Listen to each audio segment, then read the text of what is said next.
Right now, though, we want to think spring. We've been trying to focus on some better weather.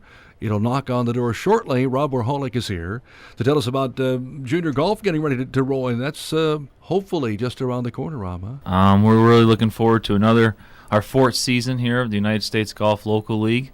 Last year we had 98 kids participate in the season. We actually had the national championship here in town at Traditions, where we had 4 states from around the country come here and play for a national championship. So we're really looking forward to another great season. Now tell us about, because the kids range in age from where to where? We're ranging right now from 6 to 16. 6 to 16. We have a mini tour, it's called, with 6 to 8-year-olds, which do 3 holes at a shortened distance. Mm-hmm. And then the regular tour, we call it, is from 8 to 14.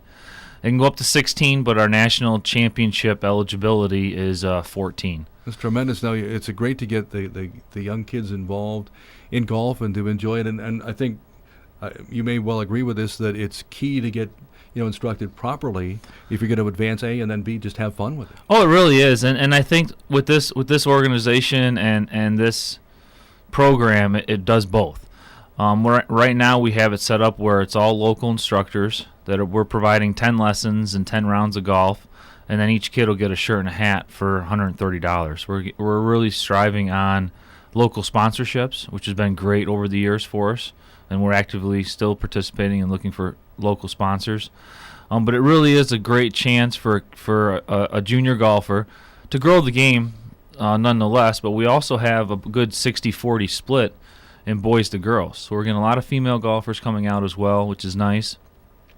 And for them to get instruction at an early age, then they can get exposed to it. I mean, golf's a lifelong sport, and I think it's going to be really good for the kids moving forward. That's one of the nice things about it, is that you can, hopefully stay healthy enough, but I mean, you can play into your 70s or 80s. It's not just, okay, I'm 21 now, my football days are over, so now what, right? Right, exactly. And believe it or not, there's a lot of business done on the golf course as well. Yes, absolutely. So it could definitely help in your personal and business life. Now, how do kids get interested in this to sign up, and then what's the process? How do they get involved? Sure. What we're doing is, if you go to youthgolfassociation.org, under programs, USGLL, which is United States Golf Local League, there's all the registration forms. If a parent wants to volunteer, there's volunteer forms or coaches forms, and then sponsorships forms as well.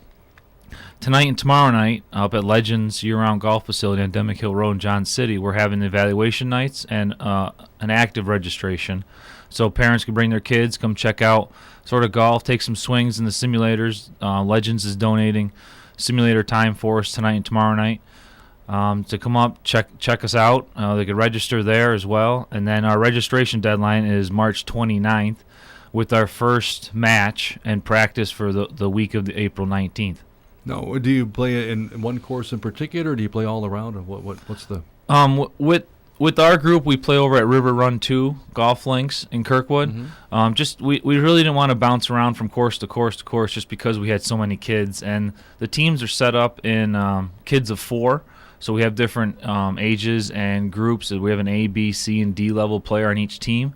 So every week we rotate the schedule. So the A players playing the A players, the B players playing the C players. So we don't have an advanced golfer playing against a kid that's just starting and really walloping from week to week to week. So we build that confidence. We sort of build that self-esteem within that beginner player that's just trying to learn the game. So he's playing against other beginner players. So he's not getting traumatized, and I don't like the sport. I'm always getting beat. So there's always that opportunity for them. And I'm sure the better players, too. I mean, they don't want to be having to wait all the time for somebody else to try to catch up. No, you're exactly right. And we get a lot of good competition. Mm-hmm. We've had a lot of great kids coming up that are now making the high school golf teams, that are now playing college golf, that started with us 4 years ago. So which is really program. Good. And it's key again to learn the right way, right? It really is learn the right way. Sure. Get proper instruction moving forward, and get the biggest thing that I can't stress enough too with junior golfers is to make sure they have the right clubs.